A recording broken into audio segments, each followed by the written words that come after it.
Hi Stampers, this is Debbie Henderson from Debbie's Designs, and I have a cute little triangle box to show you today. But what I've done with the triangle box is I've made it into a jumbo triangle box from the original pattern that I learned a long time ago. I don't know if this has been done before, but I came up with it on my own. And what you do is untie the bow at the top,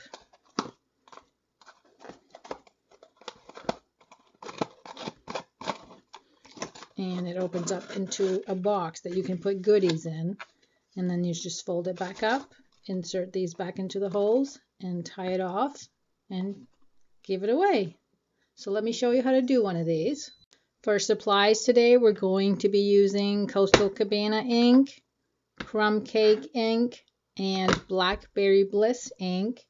And for cardstock, you're going to need a sheet of Coastal Cabana, and I'm going to tell you how to cut it in a minute.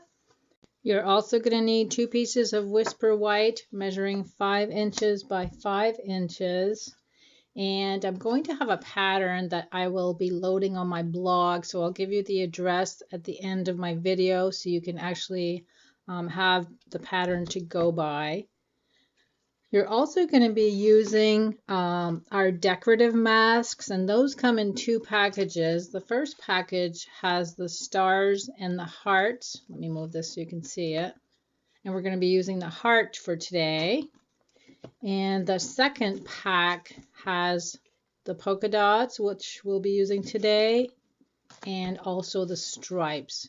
And if you're interested in purchasing those, they're on page 205 of our annual catalog, 2015 catalog, under decorative mask. And like I said, they come in 2 packages, package 1 and package 2. And I'll have the link to my online store at the end of my video also. For stamp sets, we're using the Day of Celebration, and we're using the Yummy for Your Tummy image. And you're going to need the Chalk Talk framelits in order to cut that one out. And we're also going to layer with the Deco Labels number 3 using Blackberry cardstock. And I've already cut that ahead of time to save time. So we're going to be using this as a layering. For ribbon, you're going to need the Blackberry Bliss stitched satin ribbon. And I've got a piece here that measures 14 inches for my bow, and then just an additional piece for tying. Just make sure it's long enough so you can thread it through the holes. My piece measures about 14 inches. So let's put this aside and get started with our stamping.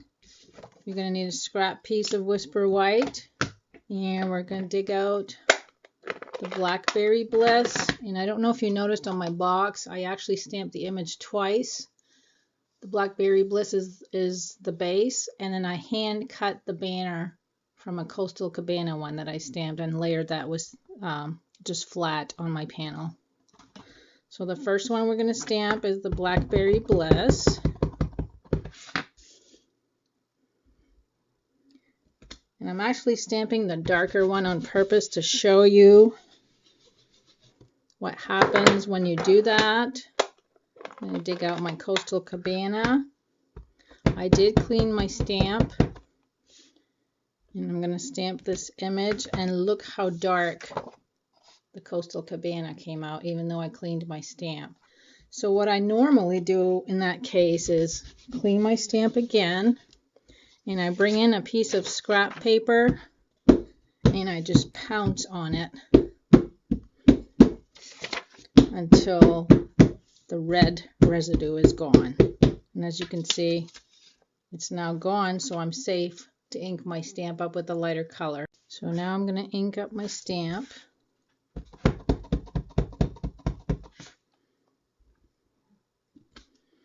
And see the difference. It comes out much better when you make sure that the residue has been completely pulled off of the stamp. I'm going to go cut this Blackberry Bliss piece with, so I've just cut my Blackberry Bliss with the Chalk Talk framelits, and now I'm going to bring in my paper snips and just cut around the banner. And I'm leaving just a little bit of white space on the outside of the lined image. I'll show you. Very, very tiny white space around it. So I'm going to finish cutting this and then we'll get to our layering. I've got my little banner all cut out, and now I'm just going to use my Tombow glue. Another tip, it's always easier to apply the glue on the larger sized piece of cardstock and press the little piece in. I have to laugh at some of my girls sometimes in class. They'll try to put glue on a little tiny piece of paper. Much easier this way. Okay, we've got that glued, so now you got the two-tone effect. Now we're going to add stamping dimensionals to the back of our stamped layer. And remove the backing and layer that to our deco labels layer. So that's all ready to go for our box. Now we're going to get started on our box.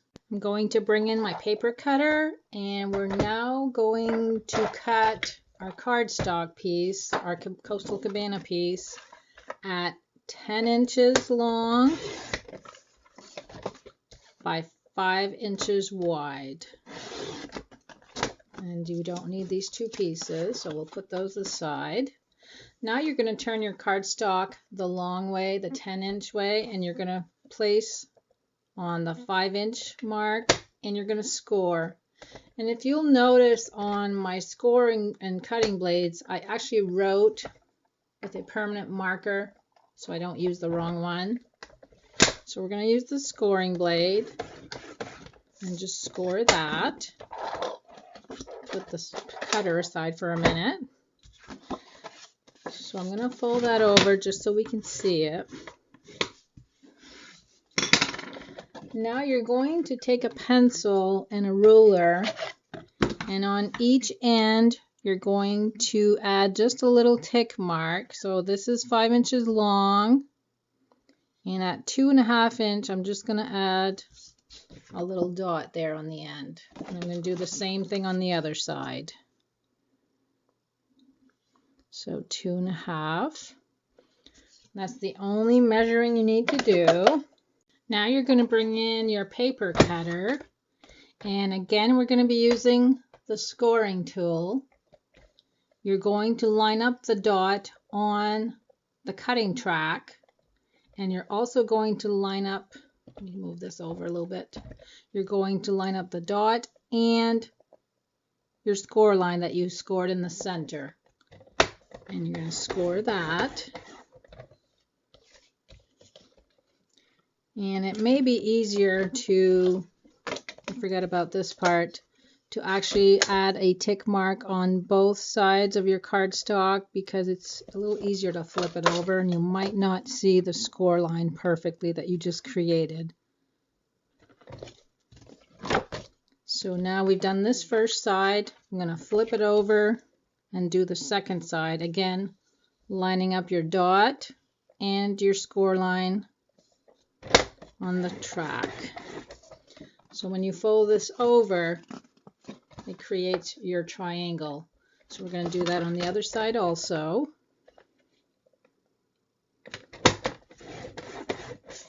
Flip it over.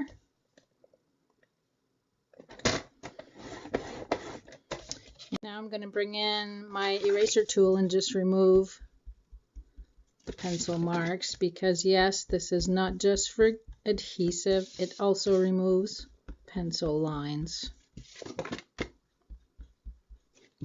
We're going to fold on all the score lines.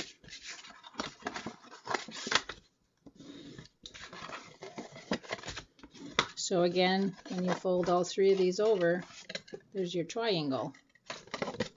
Same thing on the other side.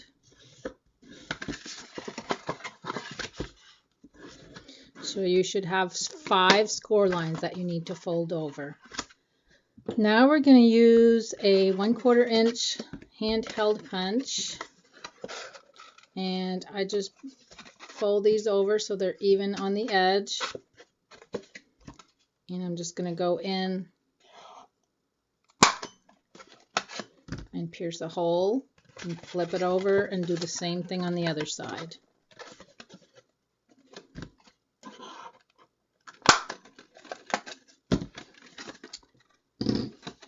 So that takes care of this piece. Now you're going to bring in your Whisper White pieces, and I lied to you. You need your cutter one more time. And again, you're going to add tick marks just on one side at 2.5. And the reason I'm doing this way, it's much easier to cut your layer so it fits perfectly. So again, you're going to line up your tick mark on your track and the opposite corner with the cutting blade this time.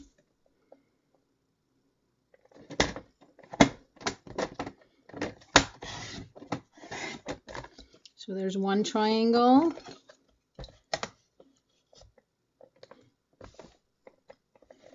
I'm going to measure the second piece and do the same thing. Flip it over.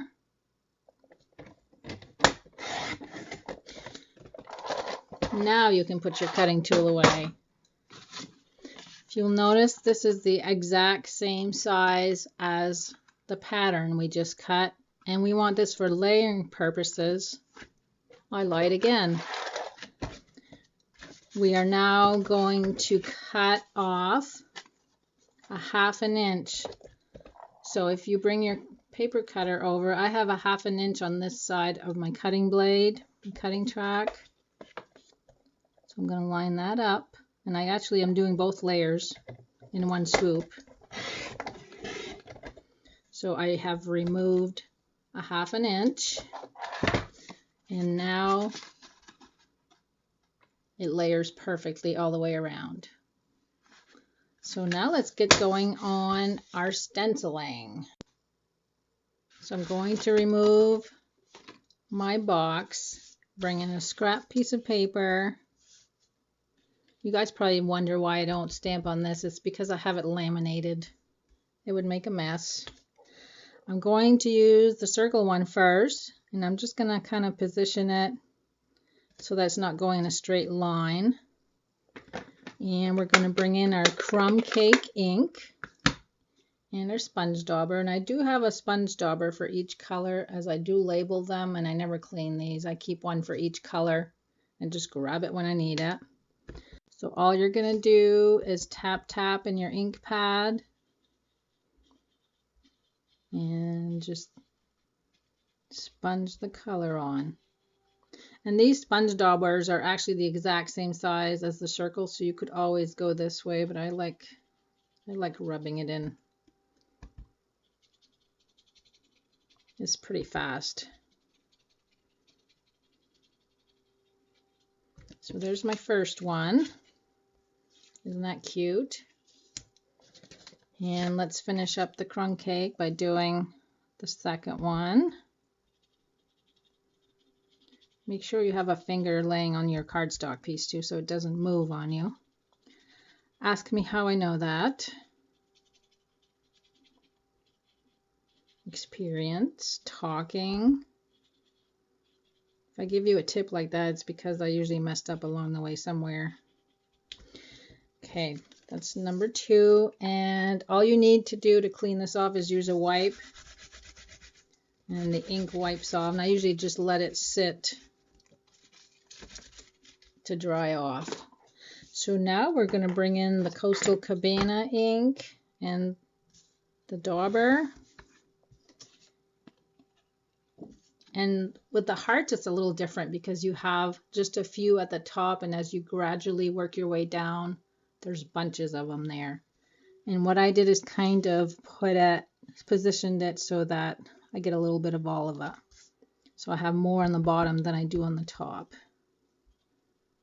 And don't worry if they overlap, because it really adds a third color to your stenciling.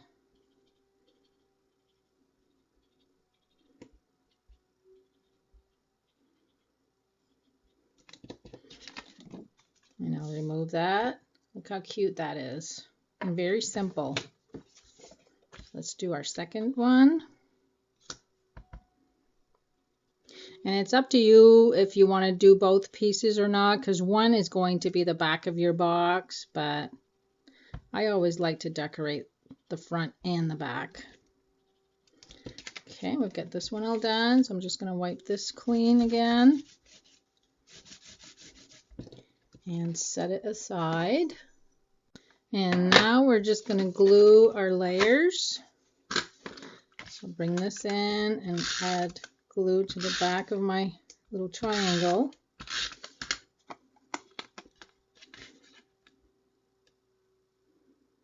And position that right in the center. And we're going to do the same thing on side number 2.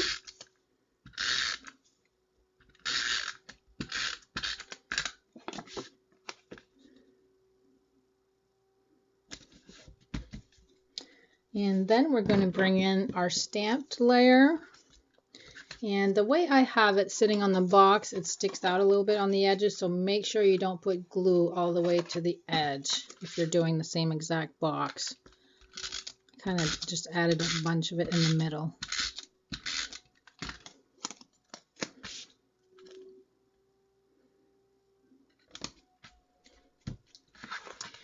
And that's all there is to this box. Now we just got to do the ribbon.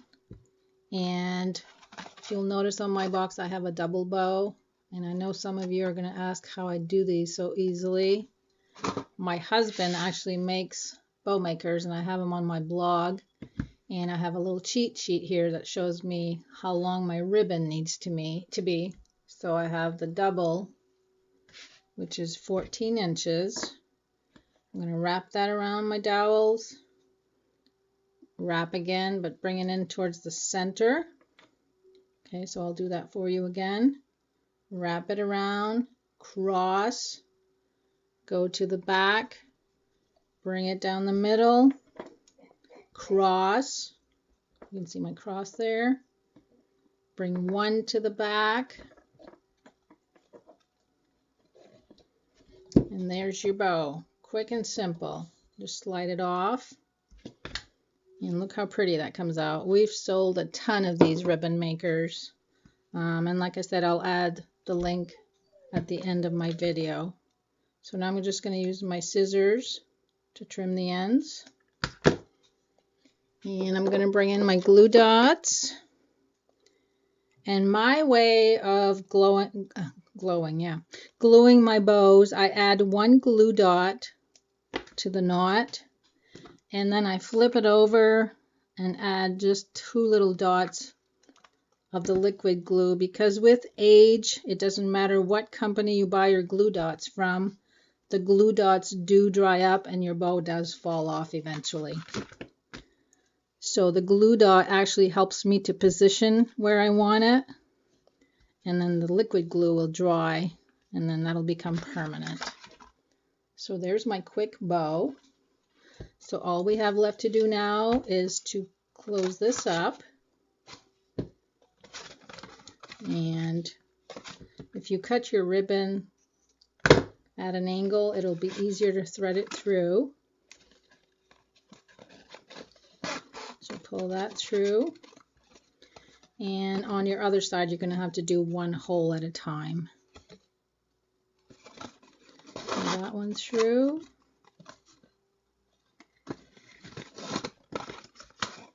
And make sure it's nice and snug.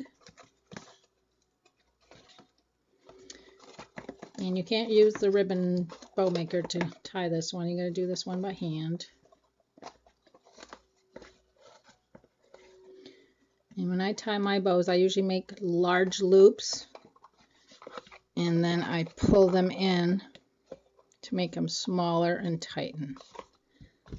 And then again, you can just trim the ends. So you get your bow on the top and your bow on the front. Now all you need is to put a little treat or a small gift in your box, and it's all set to go. Again, it just opens up. You put what you want in the center and close it up to get this as an end result. I hope you liked my box for today. I'm going to list all the supplies at the end of my video, a link to the ribbon bow maker, and a link to the pattern that I use, so you'll have something to go by. And I hope you enjoyed my project for today. Have a good day.